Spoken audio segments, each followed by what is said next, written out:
dados pelo Kerner.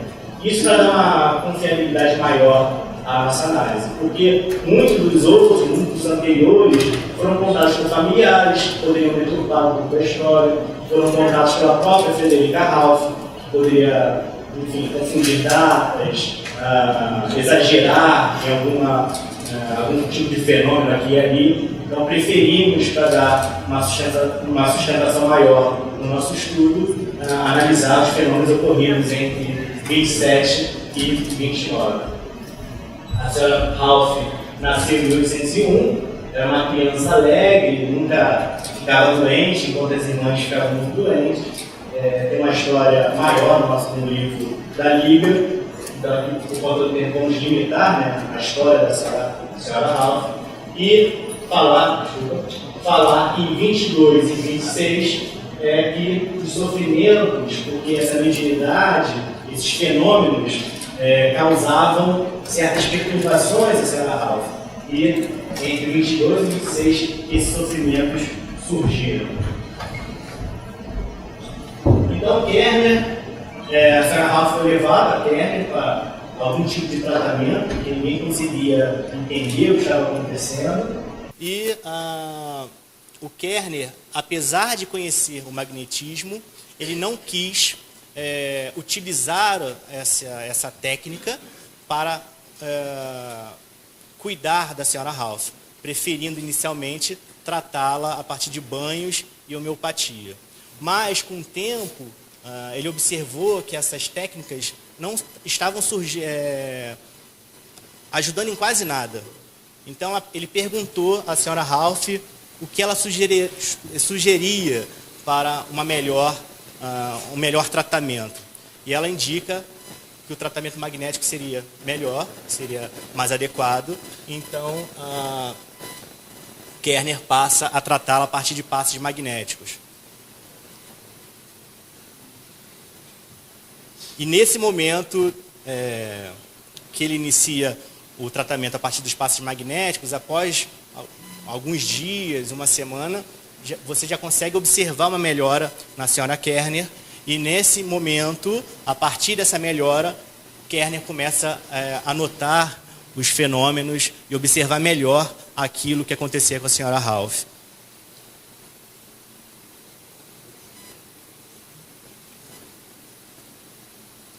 Então, vocês podem perguntar, poxa, Elton, isso é um caso aí na história alemã, mas você não está exagerando de dar uma ênfase, assim, uma preocupação para esse caso?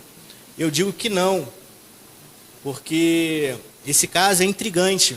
E é tão intrigante que diversos pesquisadores se debruçaram sobre essas anotações do Kerner para entender melhor o que estava acontecendo com a senhora Ralph.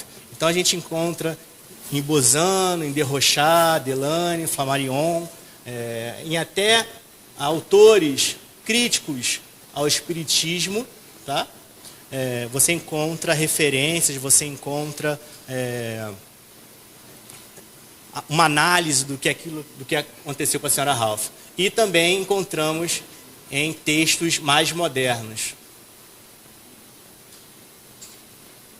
Bom, então esse trabalho é um trabalho qualitativo e exploratório, né? Nós lemos toda a obra,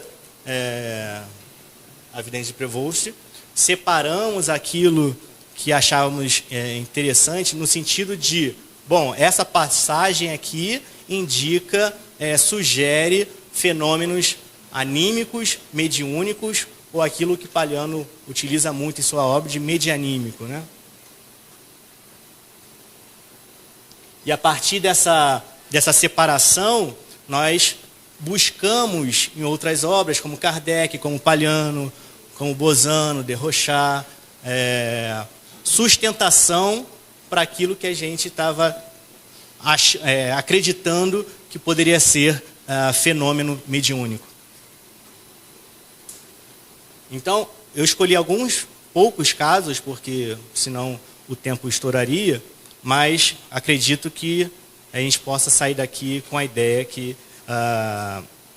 devemos estudar mais essa obra, pois é muito curiosa.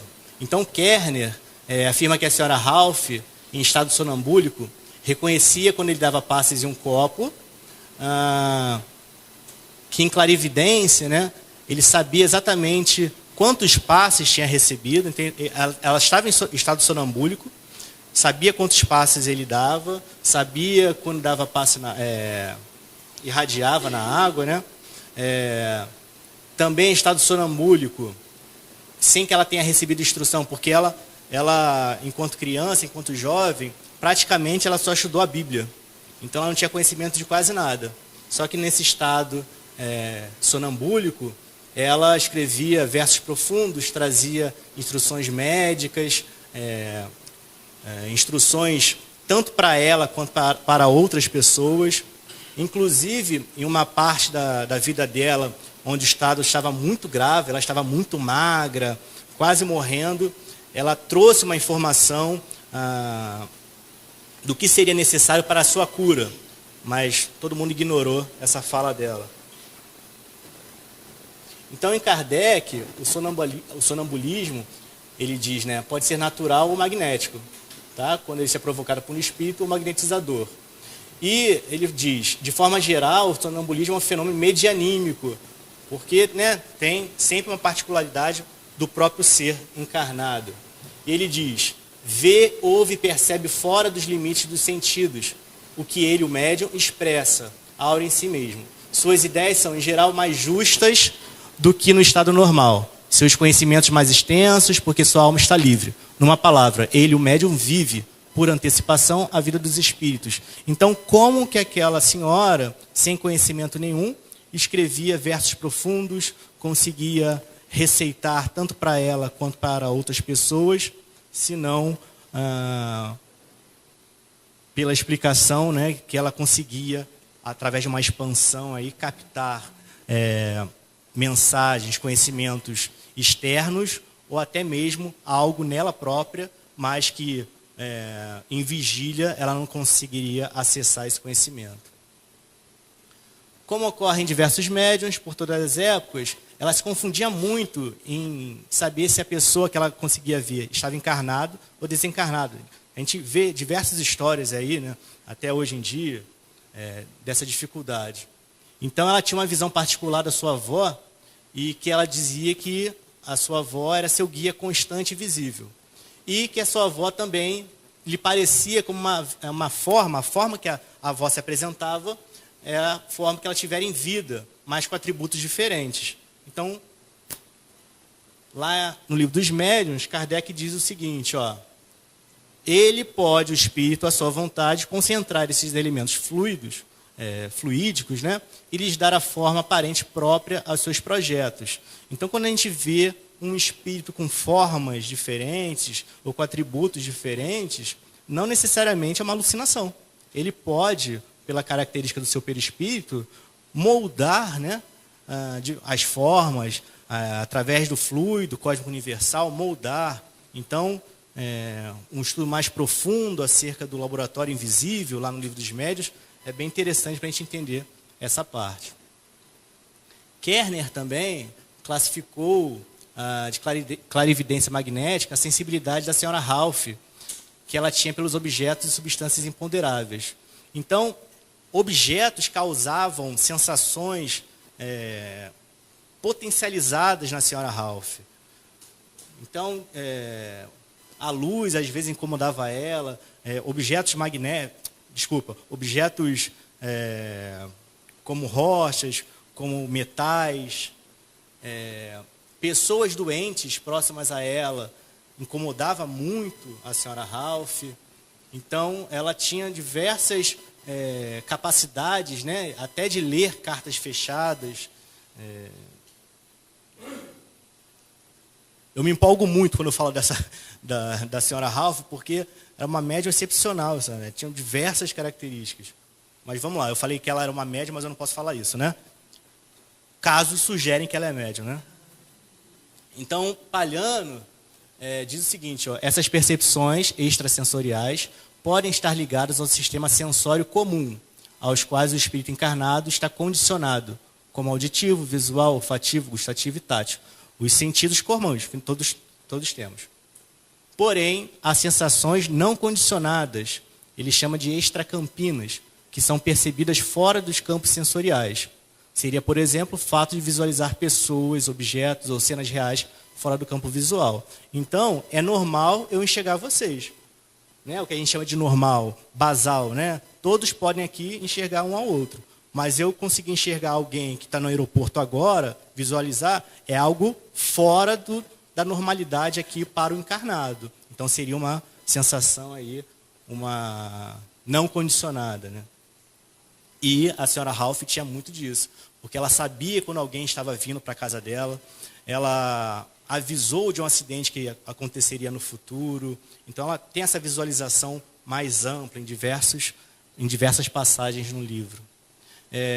E outros fenômenos também foram observados nessa análise textual, como ela conseguia observar membros de pessoas que tinham sido amputadas, ela conseguia ver lá o membro. E ela explica aquilo ali, utilizando o termo fluido nervoso, mas, para mim, analisando ali, claramente fica... aí é uma opinião, essa é a importância de estudarmos mais essa obra, mas ela provavelmente estava identificando o perispírito. E até mais para o meio da obra, ela utiliza, dizendo que esse corpo a mais, né, esse fluido nervoso, era que fazia, né, era o responsável pela visualização dos espíritos e até pela materialização dos espíritos. Então, provavelmente, ela estaria falando do perispírito. Tivemos casos também de levitação. A senhora Ralph estava muito tempo deitada, então colocaria... Eu estou imaginando meus filhos fazendo isso, né? Estavam querendo dar banho nela, numa banheira. E ela levitando, ninguém conseguia colocar para dar o banho, porque ela ficava levitando. Segunda vista, pressentimentos, ela impediu uma criança de morrer, porque existia um alfinete numa roupa e a criança iria comer, e foram lá, a família foi lá e viu realmente que tinha um alfinete, então provavelmente a criança iria morrer se ela não tivesse falado isso. Tem a exteriorização do corpo fluídico, e a gente utilizou aí para corroborar, não botei aqui, mas a obra de Desrochers, porque trabalha muito sobre a exteriorização do corpo fluídico. E ela conseguiu ir no sepultamento, não no sepultamento, o corpo do seu avô estava sendo velado, do seu pai, e ela estava lá velando também. Isso numa outra cidade. Então tem diversas passagens no livro que são interessantes. Então, nossas conclusões. Através das nossas análises, há um forte indício que a senhora Ralph tenha sido uma médium com múltiplas faculdades, tanto fenômenos telepáticos, fenômenos psicossensoriais, fenômenos de psicodissociações. São nomes modernos, né? Mas para dizer que são inspiração, intuição, pressentimento, vidência, clareaudição, táteis, sonambulismo, êxtase, desdobramento, efeitos físicos, enfim, mil e uma utilidades. Em diversas passagens, há forte evidência que a influência anímica se sobrepunha nos fenômenos realizados pela senhora Ralph. Em diversas passagens da obra, você percebe que é um fator do próprio ser, né, da própria Frederica Ralph, mas isso também não diminui a quantidade absurda de casos observados ali na obra. E tem muita coisa, muitos detalhes, né, muitas anotações que a gente encontra lá na obra do Kerner, que encontramos de forma quase idêntica, explicadas por Kardec. Bom, essas são as referências, esses são os contatos. Ontem nós colocamos um folder da AFIA no banco de vocês e o e-mail estava errado, estava afrio.com.br. Na verdade é .org, tá? Então, entre em contato com a gente. Nossa página no Facebook é Física e Espiritismo, tá? Nossa revista, se vocês estiverem interessados em conhecer o nosso trabalho, é gratuita, digital. Manda um e-mail para o Fóton, a Ferri, só botar assim, assinatura, que a gente inclui vocês na lista. Eu só para finalizar, uma das motivações do nosso trabalho foi esse resgate histórico. E quando a gente compara, por exemplo, esses fenômenos realizados pela senhora Ralph com aqueles realizados pela família Fox, sabe, há uma discrepância enorme. Assim, a riqueza de fenômenos da senhora Ralph é muito superior àqueles realizados ali pela família Fox. É claro que, a partir dos fenômenos realizados pela família Fox, todo um contexto aí de pesquisa se iniciou. Então, o marco histórico é importante, mas nós não podemos, como movimento espírita brasileiro, esquecer de tantos outros casos que aconteceram antes do que aqueles lá em Hadesville. Tá bom? Muito obrigado.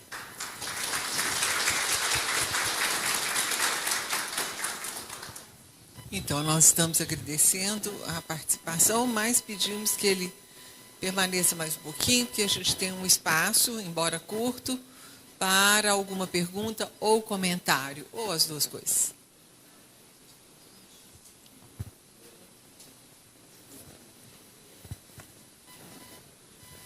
Bom dia, Elton, parabéns, assim, interessante o caso, né?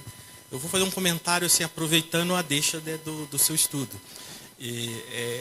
Eu concordo com o Elton, assim, existem muitos casos interessantes para que a gente espírita analise, mas vou comentar algo que eu sinto um pouco de falta, não que não tenha, sinto um pouco de falta. Por exemplo, na física, a gente usa as teorias de física para, diante de fenômenos novos ou antigos, a gente sempre usa a nossa doutrina para tentar descrever e explicar.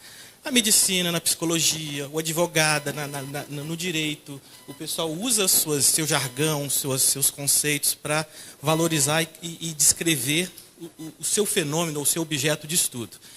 Eu noto às vezes que sinto falta, né, até uma sugestão, talvez até para aprofundar, aproveitar o seu estudo e outros, de que a gente vê uma riqueza de fenômenos, mas não explora a explicação genuinamente doutrinária.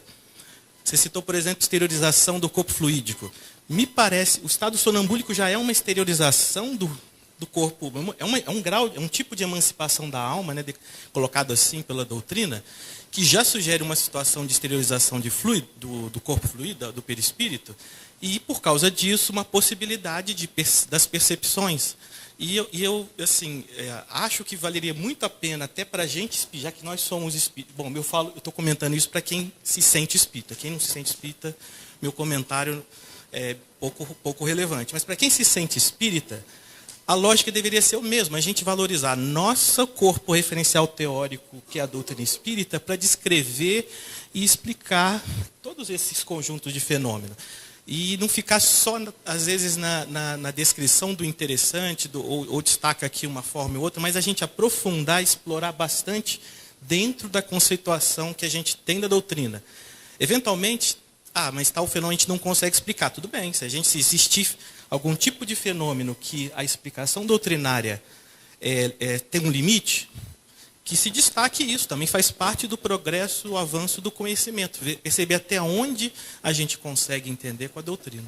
Então, parabéns de novo, assim, e os outros, o pessoal que apresentou também, mas é uma sugestão assim, de estímulo, né, que a gente valorize a nossa doutrina explorando ela mais. Você quer comentar? Eu quero. Eu gosto muito da postura do Alexandre nessa preocupação por um estudo mais profundo de Kardec e utilização dos conceitos de Kardec. Eu concordo plenamente com você. Esse é um primeiro trabalho, e a partir desse trabalho, eu acho que a gente tem um potencial grande para surgir diversos outros mais profundos. Esse é muito superficial. Então, foi só para apontar, dizer assim, existem casos interessantes aqui que podem ser aprofundados. Para isso, eu preciso de pessoas trabalhando com a gente. Então, mas concordo plenamente com você. Você quer falar? Mais alguma pergunta? Você terminou? Desculpa? Terminou o seu comentário? Terminei. Mais alguma pergunta aqui? Vamos passar aqui. Oi, Elton, eu quero parabenizar vocês. Tá? Eu queria falar para todos da importância do trabalho do Elton. Tá? O trabalho do Elton, eu acho que tem duas coisas. Tem uma coisa que talvez vocês não conheçam, que é mais da psicologia. Quando Jung, psiquiatra, tá, suíço, fez o primeiro trabalho dele, foi sobre uma prima chamada, que ele chamou de SW, e que essa prima começou a dar comunicações em uma reunião mediúnica na Suíça ou na Alemanha, eu não me recordo onde. Tá? E essa prima muito jovem, tá? Ela começou a se identificar com a mediunidade, a se sentir valorizada e começou a apresentar alguns comportamentos que, à época, ele chama de histéricos. E uma das coisas que ela fez foi se identificar com a Ralph, a Frederica Ralph. Eu não sei ao certo, então vou só sugerir. Parece que ela achava que ela fosse a reencarnação da Frederica Ralph. Tá? E aí, o Jung, no final da história, ele começa a desmontar a encontrar todos os sintomas da SW e considera a SW como sendo histérica. Então, assim, a primeira posição dele foi contra o espiritismo e o caso da Frederica Ralph era importante. Então, essa é a primeira coisa que eu acho foi o que me fez chegar até a Frederica Ralph. Então, é importante a gente conhecer bem o caso para poder discutir esse caso. E depois eu escrevi um artigo desmontando o raciocínio do Jung, mostrando o lado mediúnico da SW. Tá? Agora, tem uma segunda coisa que eu acho importante no seu trabalho e que vai acabar desembocando no Wallace, é que com a época já existia aquela briga entre igreja e meio acadêmico. E nessa briga entre igreja e meio acadêmico, tá, a gente tem as bases do materialismo vigente, um conhecimento construído através dos sentidos. Tá?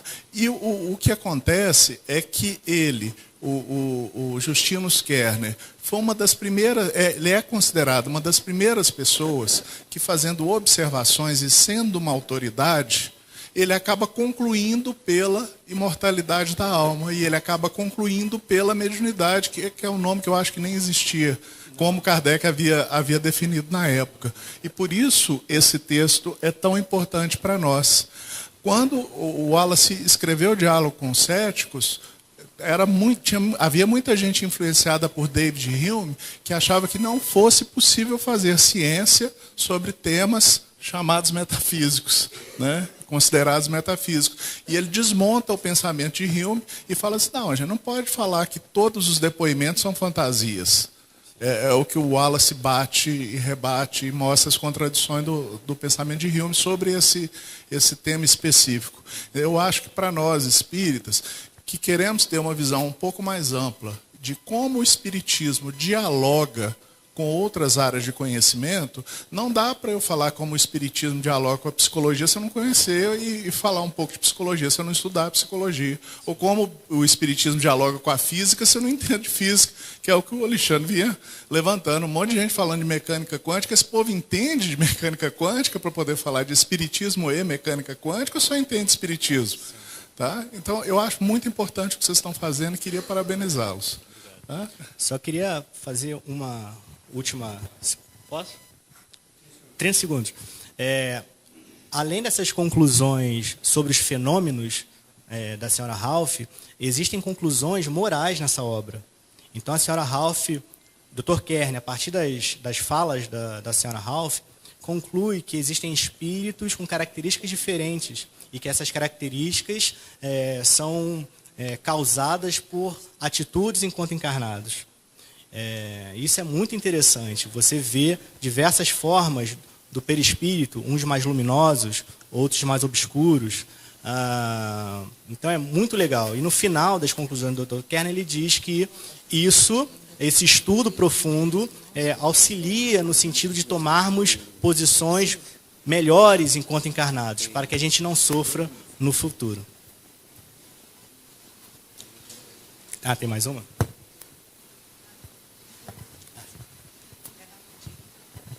Oi, Elton, é rapidinha a pergunta.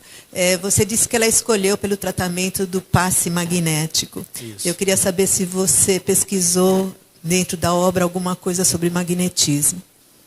Sim. Esse tema o Alexandre gosta muito, né?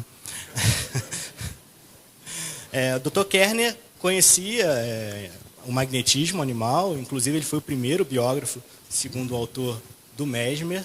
Então, não foi do nada esses passes magnéticos. Inclusive, alguns termos utilizados por conta da teoria de Mesmer. Então, sim, a obra toda como um todo, né, tem um peso grande aí do magnetismo animal. Sim.